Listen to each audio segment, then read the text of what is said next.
Hello दोस्तों, आप सभी का मेरे YouTube चैनल टॉस क्लासेस में स्वागत है। प्यारे बंधु, मैं आप लोग को बताया था कि कुछ क्वेश्चंस जो है मिसलेनियस के रूप में आप लोग को बताएंगे सिंपल इंटरेस्ट में।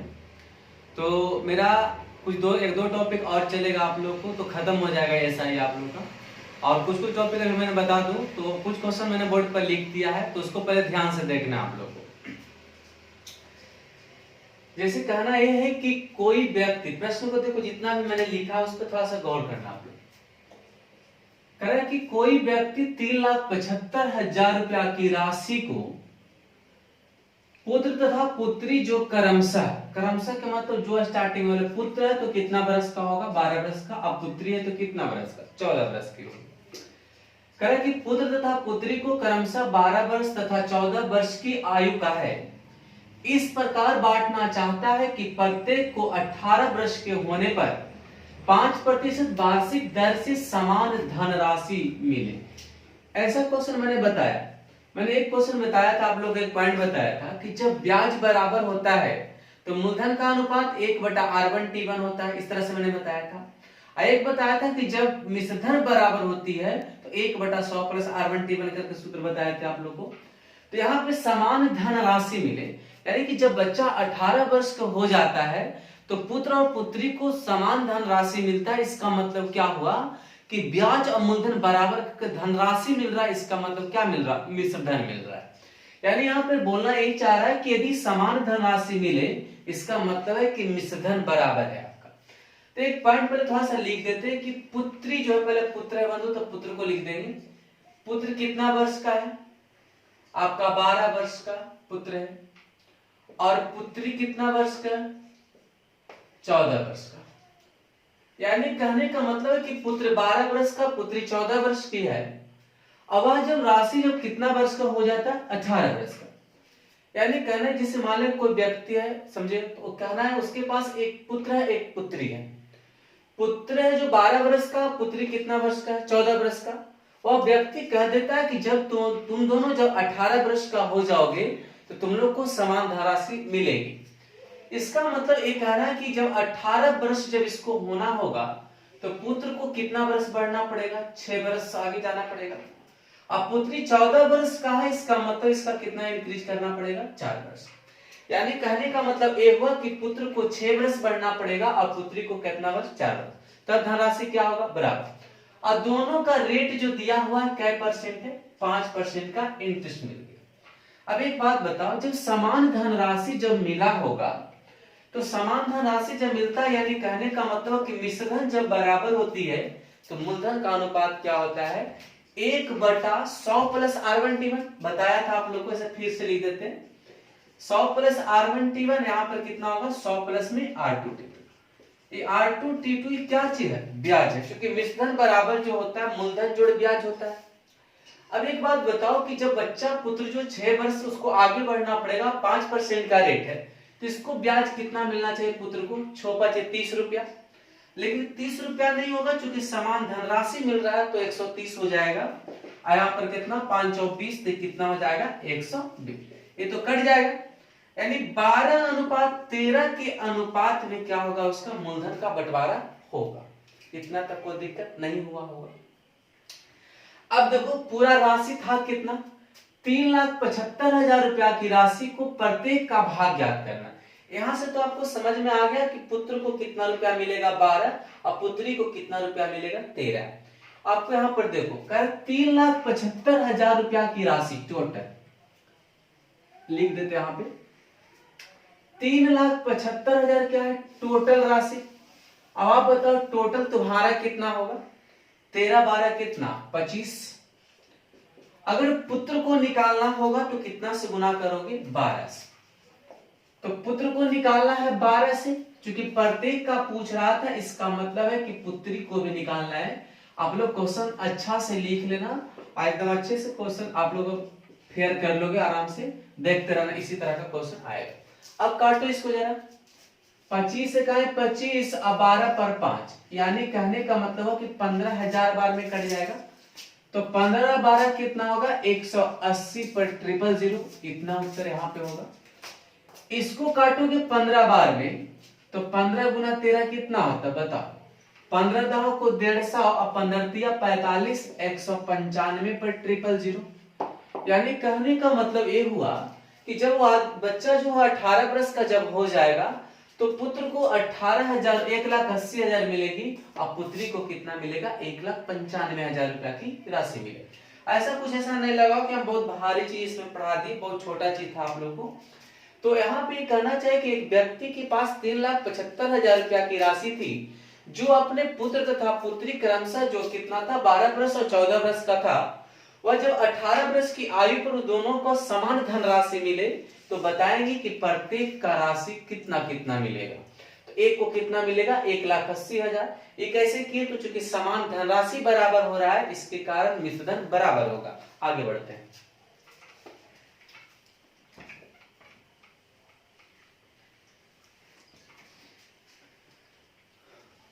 देखो दूसरा क्वेश्चन थोड़ा ध्यान से देखना, ये बहुत स्टैंडर्ड क्वेश्चन है। करें कि कोई व्यक्ति 1,40,000 रुपया को दो प्रकार के ब्रांडों में निवेश करना चाहता है। दो ब्रांड है, ब्रांड ए पर 12% वार्षिक आय तथा ब्रांड बी पर 16% वार्षिक आय, परंतु यह प्रतिबंध है कि ब्रांड बी में निवेश राशि, पहले वहां से सोचो, ए और बी ब्रांड है, करें जो पूंजी लगाए वो किस अनुपात में लगाए वो पहले पता करेंगे। तो ब्रांड बी में निवेश राशि ब्रांड ए में निवेश राशि के 40% से अधिक नहीं हो सकती। तो ऐसा लैंग्वेज चेंज कर दे, करा कि राशि से 40% से अधिक नहीं हो सकती, इसका मतलब है कि 40% ही होगी। तो बताओ ब्रांड बी में निवेश राशि ब्रांड ए के निवेश राशि का कितना परसेंट है 40। किसमें का लग गया ए में, तो 40% के मतलब इसको 100 रुपया मिलेगा तो इसको कितना मिलेगा 40। यानी ब्रांड ए और ब्रांड बी में निवेशित राशि का अनुपात पता चला, बी दूना 40 बी पचे कितना 100। अब पहले ये पता करो कि ब्रांड ए में कितनी राशि लगाई थी और ब्रांड बी में कितना राशि लगाया था। टोटल कितना लगाया था बताओ, 1,40,000 रुपया। हमको टोटल कितना 7, गुना में क्या करोगे 5, तो 20 से यानी कहने का मतलब हुआ कि ब्रांड ए में 1,00,000 रुपया लगाया था, ठीक।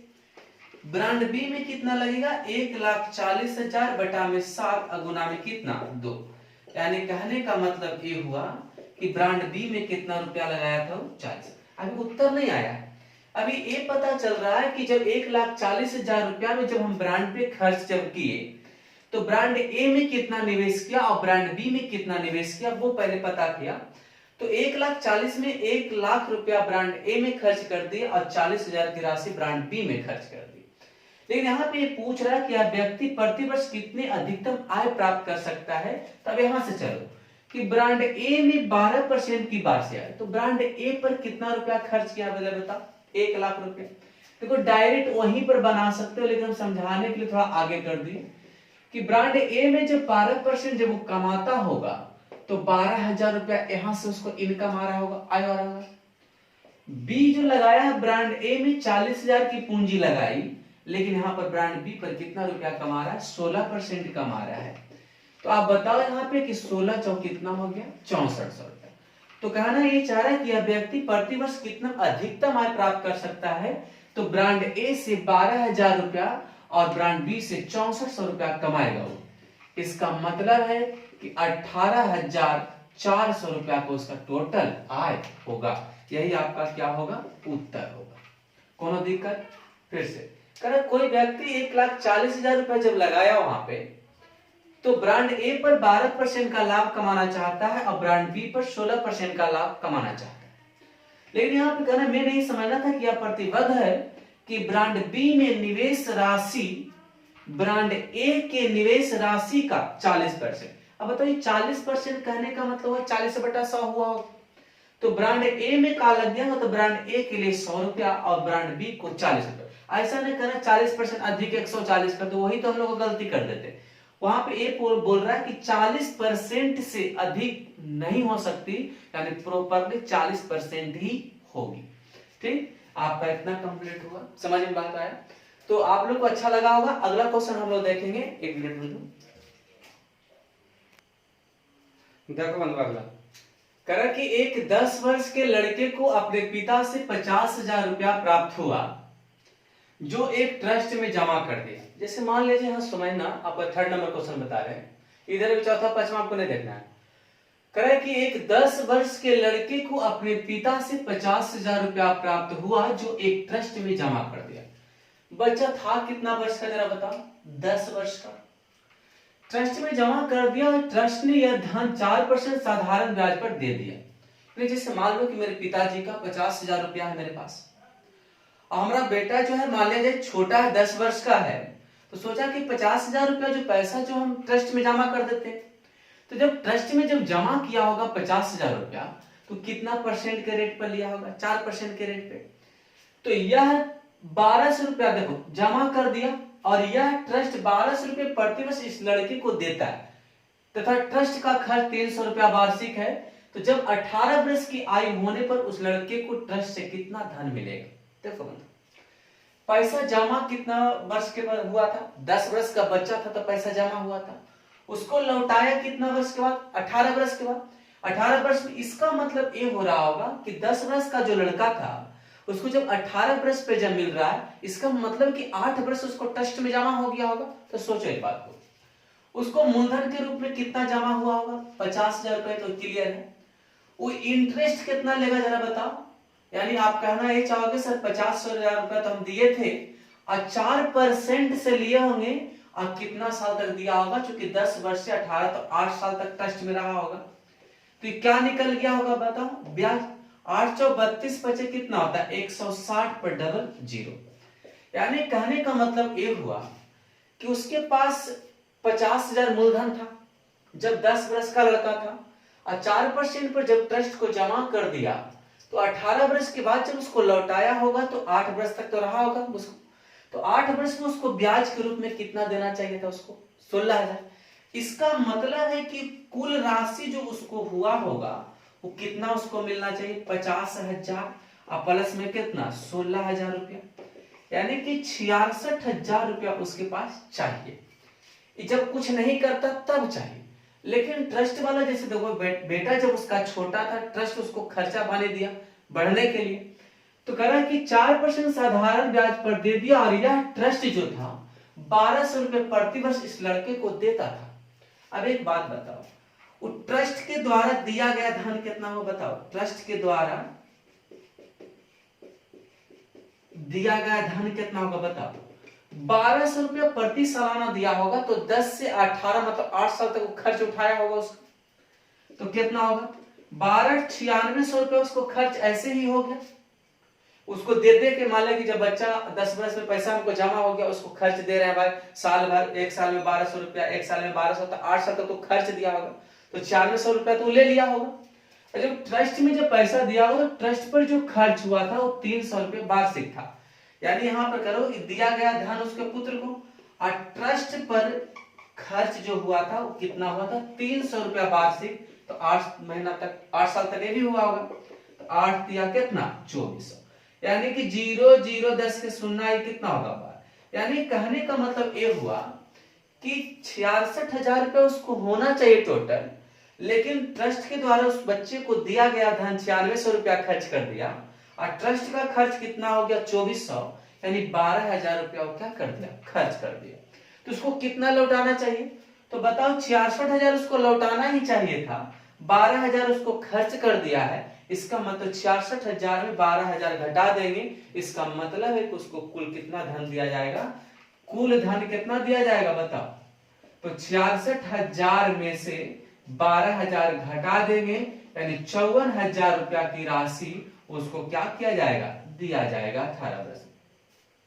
एक तो आप ऐसे किए, एक चीज और सोचते कि सर 16,000 उस पर कुल इंटरेस्ट था, अब 12,000 खर्च कर दिया है तो 4,000 उसका इंटरेस्ट बच रहा है, अब 50,000 मूलधन बच रहा था, तो 50 और 4 कितना? 54,000 वहां से भी कर सकते थे।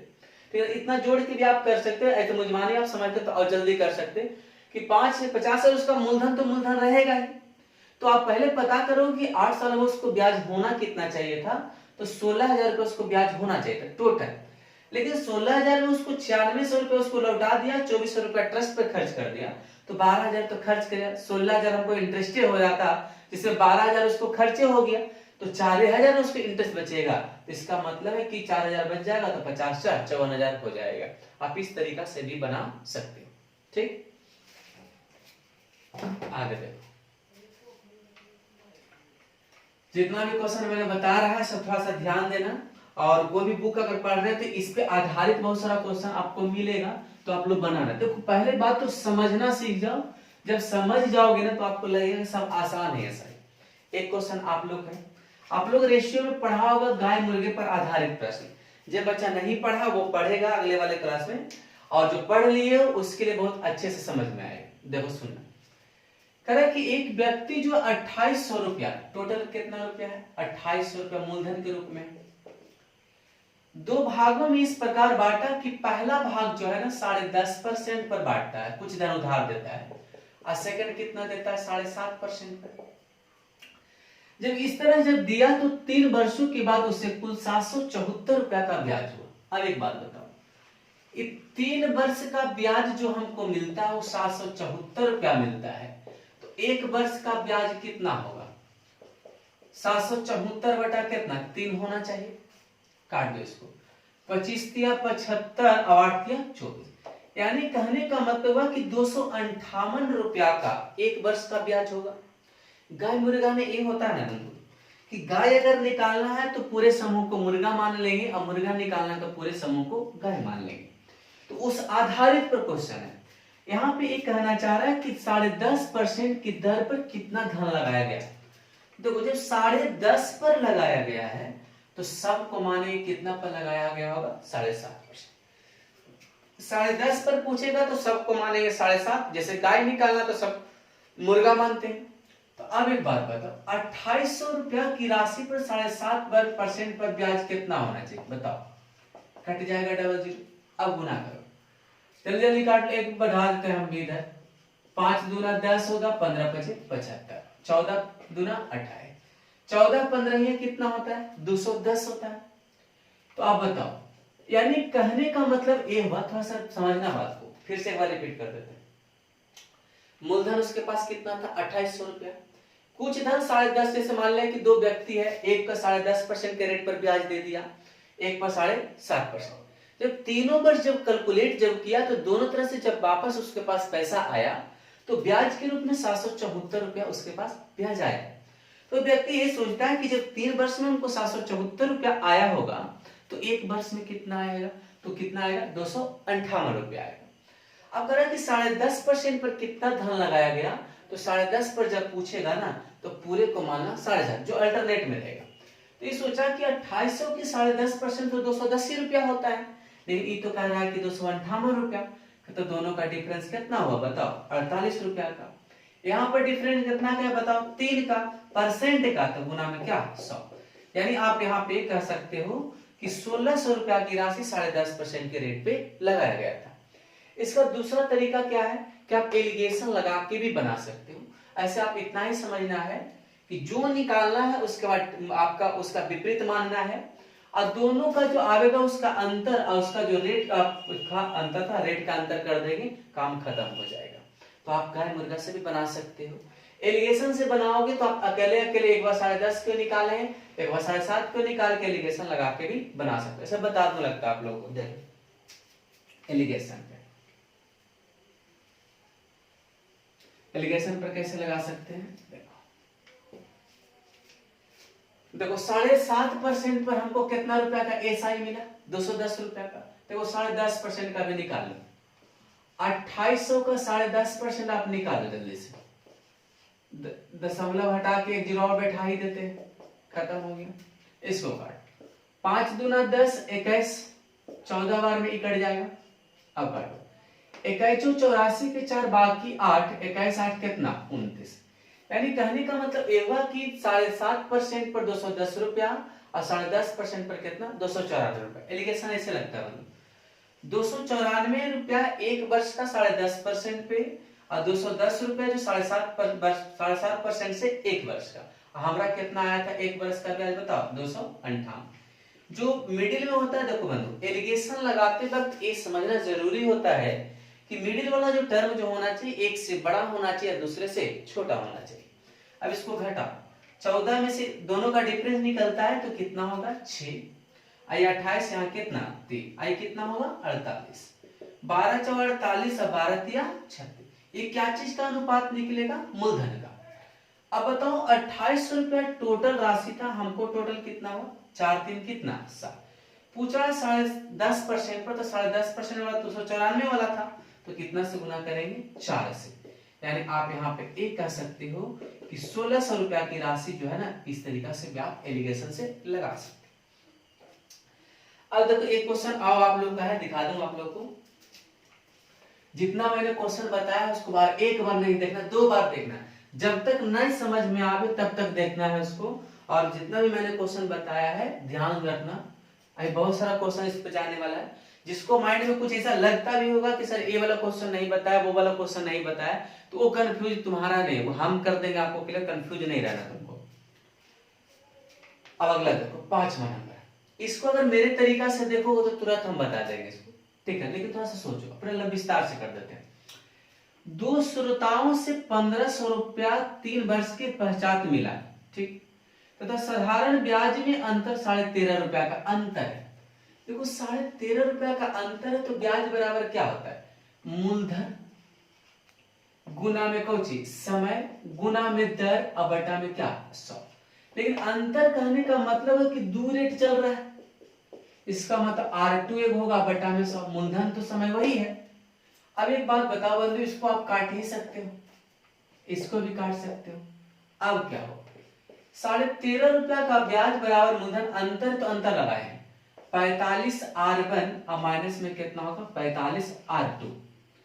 अब देखो 13.5 जब हो जाएगा बराबर 45, R1 माइनस में R2 हो जाएगा। अब बताओ इसको R1 माइनस R2 यानी यही क्या है? रेट का अंतर, दर का अंतर।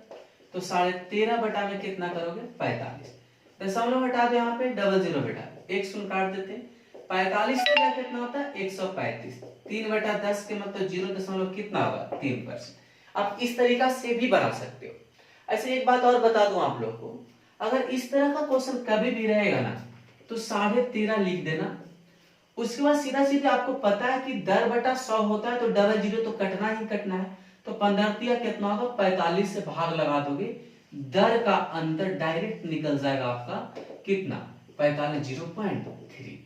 यही आपका क्लियर हुआ। आप इस तरीका से बना सकते हो, मेरे अनुसार चलोगे तो मैं यही बता दूं कि जब ब्याज का अंतर अगर दे दिया तो आप कुछ नहीं करना, ब्याज बराबर मूलधन गुना समय गुना दर बटा 100 जो होता है, तो आप 00 क्यों कट गया? क्योंकि R बटा 100 होता है तो 45 से भाग लगा देंगे तो 0.3% का रेट होगा। प्यारे बच्चे मैं आज का वीडियो इतना तक है, आज का क्लास इतना ही तक होगा।